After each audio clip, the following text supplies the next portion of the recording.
તો મિત્રો, તમે પણ હીરા શીખવા માગો છો? આને કહેવાય છે એમરલ્ડનો હીરો. આ કાચો હીરો છે.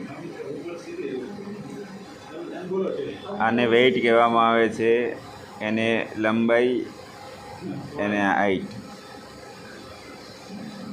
એને કહેવામાં આવે ટોટલ હાઈટ. આને કહેવામાં આવે રેશિયો, એને કહેવાય ક્રાઉન એંગલ, આને કહેવાય વીટ, તળિયાની ડિગ્રી, તળિયાની હાઈટ. આને કહેવામાં આવે ધાર, આને કહેવામાં આવે એરિયા લોસ.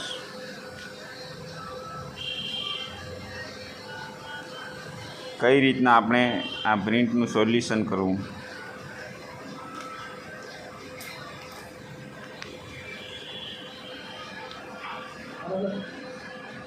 આને આ ટેબલ